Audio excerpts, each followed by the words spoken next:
To wadhi anene kaunti ma Migori en kamiti mar kedo to kod COVID-19 e apis County Commissioner ma Migori okelo penjo mathoth ahinya gimomiyo jopiny e kaunti ma Migori ok kaw chanjo no mar COVID-19. County Commissioner ma Migori Meru Mwangu kane lose e romo mar kamiti wacho ni kanise kaachiel kod skunde moko osefweny ni otamo apisas mago mag thieth mondo omi gichiw chanjo ne jokanyo ka sani koro ne giseng'eyo kendo koro gichano kawo negi ondamo mowinjore to kod chik.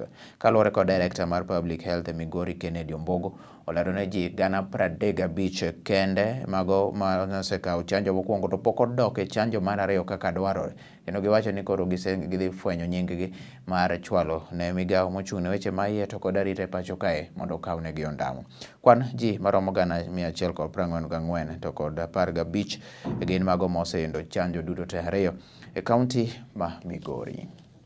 And we've informed the Gulf fraternity we've been given a task, and a task is to do mobilization and sensitization, that we ensure that every corner of our county, wherever people have not been vaccinated, and it has been very clear that our area, from the Ministry of Health data, and figures don't lie, that part of our area, including Korea East and Korea West, have been cited as areas that require a lot of vaccination because the figures that we've been receiving daily are low.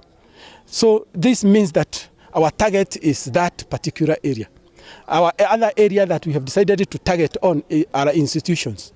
Institutions of our running, including universities, colleges, and secondary schools. Remember, we've been told that in the previous times, we've been concentrating on 18 years and above. But this time round, we have been given an opportunity to have the between 15 and 18 students who are in secondary schools to have the opportunity to get the vaccine. So we have received 3 schools that had turned away the officers, and we have talked to the County Director of Education. And the Director of Education issued a very clear warning to any principal who will turn the public health officers down. Because this is not a Migori issue. This is not a county issue. This is a national issue. What we want to do is that we want to do vaccination this early enough so that we do not interfere with exam time. Also, we want to ensure that we don't interfere with the program of the schools so that they can give us opportunities after classes, not necessarily during the classes. So the opportunities are there. All we need is the goodwill. Nyaroha. Juicy again, we had a challenge with Kadika, Migori boys, and we also had a challenge with Nyabisawa. This is despite the fact that there was a communication, because at the county level we have a very robust steering committee headed by the county commissioner. You have just seen what has happened.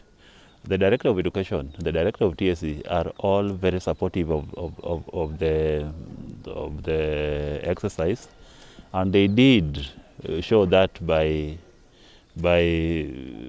making formal communications to all those levels. That is the sub-county directors of education, the principals, and we wonder why such kind of those schools would drag their feet in supporting this exercise. So Rapogi, as I mentioned, for 2 days it's like we did not use resources as ought to be, because for 2 days we got 220 with a population of almost 1,800. So I think that is not a good sign, and you just heard even from the launch that we are all we are also all supposed to support the exercise. Myths that are coming out, some of which you just heard from here, that it makes one be fat. Some are issues of infertility, that when you take that you're not going to be fertile again. Some that the population, the population of a particular group of persons are targeted, which is not right.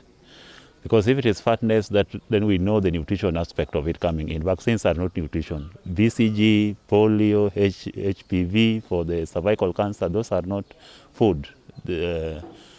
So it is not. We are trying to demystify this kind of myths through different channels. What is worrying, as I mentioned here, is the fact that we have people, over 35,000 people, that are defaulters. Defaulters are people who have not taken, who are not fully vaccinated by virtue of not having gone for the second vaccine.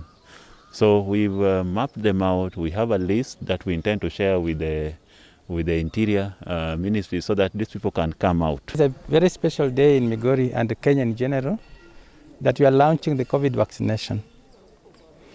I don't want to dilute what the Commissioner has said. I don't want to dilute what the Cabinet Secretary has said. But I want to emphasize that this exercise is critically very important for us all, for Migori people, because Migori is a boundary county, a transboundary county. We border Tanzania to the south and we border Uganda to the northwest. These guys come and visit us anytime. So if we are not keen on vaccination, we are going to lose the game. And I want to say it is a teamwork. It is everybody activity, everybody's responsibility to make sure that we all vaccinate our people. We target the age of 15 and above in schools and above schools. I also wanted to mention to you that since devolution, Migori has come a long way in terms of medical services and even public health services. You remember Migori used to be associated with cholera. For the last 5 years, we have never heard about cholera in Migori because of the public health approach that we have given.